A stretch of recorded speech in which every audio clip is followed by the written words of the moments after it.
अभी हमारे मुख्यमंत्री जी बता रहे थे कि मैं देश का पहला प्रधानमंत्री हूं जो पटना यूनिवर्सिटी के कार्यक्रम में शरीक हो रहा हूं। मैं इसे अपना सौभाग्य मानता हूं और मैंने देखा है कि पहले जितने प्रधानमंत्री हो गए वो कई अच्छे काम मेरे लिए बाकी छोड़ के गए हैं।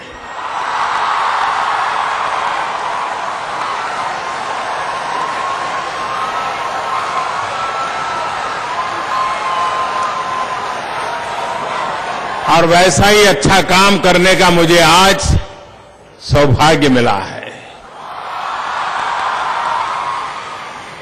मैं सबसे पहले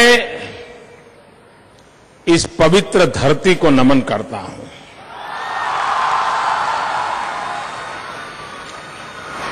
क्योंकि आज हमारा देश जहां भी है उसे यहां तक पहुंचाने में इस यूनिवर्सिटी कैंपस का बहुत बड़ा योगदान है।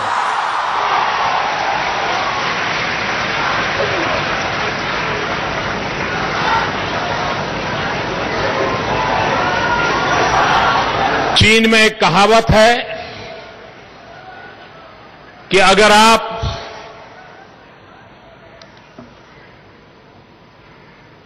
साल भर का सोचते हैं तो अनाज बोइए, अगर आप 10-20 साल का सोचते हैं तो फलों का वृक्ष बोइए, लेकिन अगर आप पीढ़ियों का सोचते हैं तो आप मनुष्य को बोइए।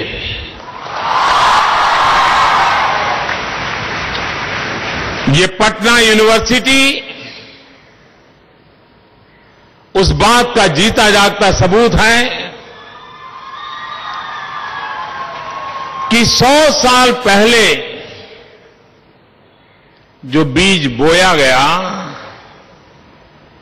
100 साल के भीतर अनेक पीढ़ियां यहां आकर के मां सरस्वती की साधना करके आगे निकल गई, लेकिन वो साथ साथ देश को भी आगे ले गई। यहां पर कुछ राजनेताओं का जिक्र हुआ कि इसी यूनिवर्सिटी से निकल करके किस प्रकार से भिन्न भिन्न स्थानों पर उन्होंने सेवाएं की है, लेकिन मैं आज अनुभव से कह सकता हूं आज हिंदुस्तान का शायद ही कोई राज्य ऐसा होगा जहां सिविल सर्विस का नेतृत्व करने वाले पहले 5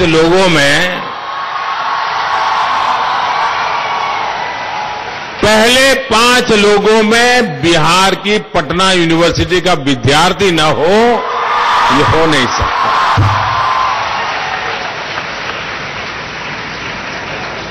इन दिनों मैं भारत सरकार में राज्यों से आए हुए हर छोटे मोटे अधिकारियों के साथ विचार विमर्श कर रहा हूं।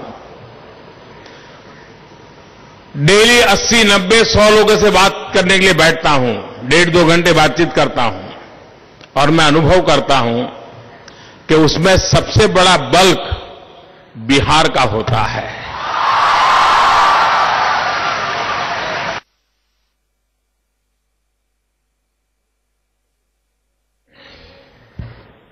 सरस्वती की उपासना में अपने आप को खपा दिया है, लेकिन अब वक्त बदल चुका है। अब हमें सरस्वती और लक्ष्मी दोनों को साथ साथ चलाना है। बिहार के पास सरस्वती की कृपा है, बिहार के पास लक्ष्मी की कृपा भी बन सकती है, और इसलिए भारत सरकार की सोच ये सरस्वती और लक्ष्मी का मिलन करते हुए बिहार को नई ऊंचाइयों पर ले जाना है।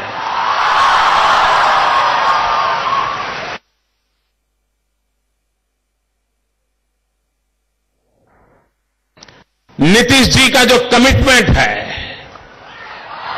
बिहार के विकास के प्रति उनकी जो प्रतिबद्धता है, और भारत सरकार पूर्वी भारत के विकास के लिए संकल्पबद्ध है, ये दोनों अवधारणाएं 2022 जब देश आजादी के 75 साल मनाए तो मेरा बिहार राज्य भी हिंदुस्तान के समृद्ध राज्यों की बराबरी में आकर खड़ा रहे, उस संकल्प लेकर के आगे बढ़ना है।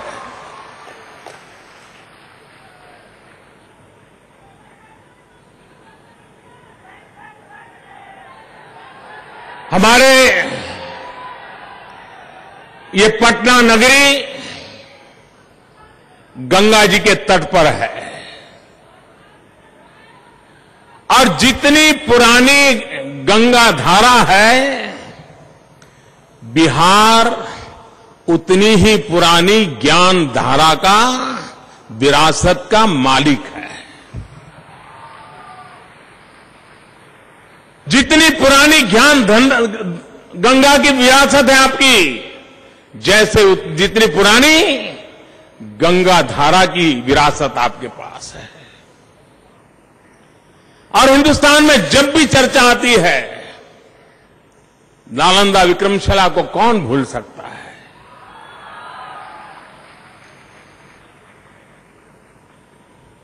मानव जीवन के संशोधन के क्षेत्र के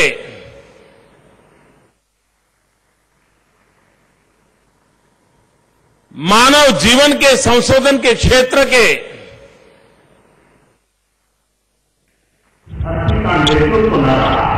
मानव जीवन के संशोधन के क्षेत्र के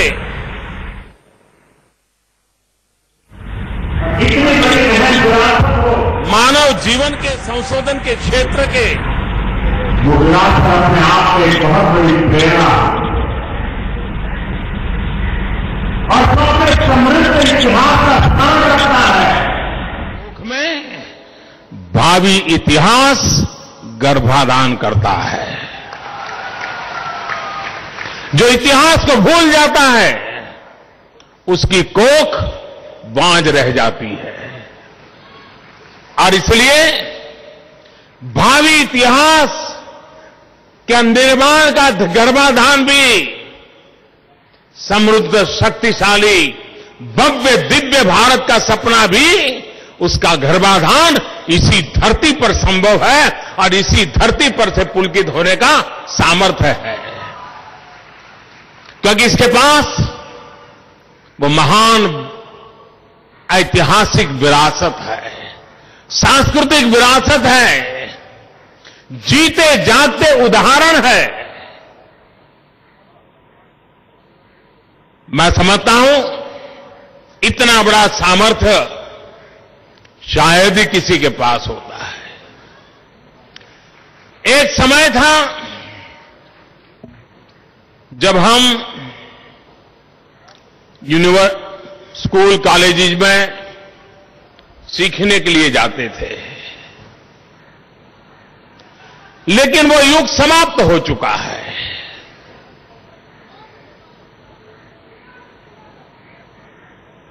आज विश्व जिस तेजी से बदल रहा है, मानव की सोच जिस प्रकार से बदल रही है, सोचने का दायरा जिस प्रकार से बदल रहा है,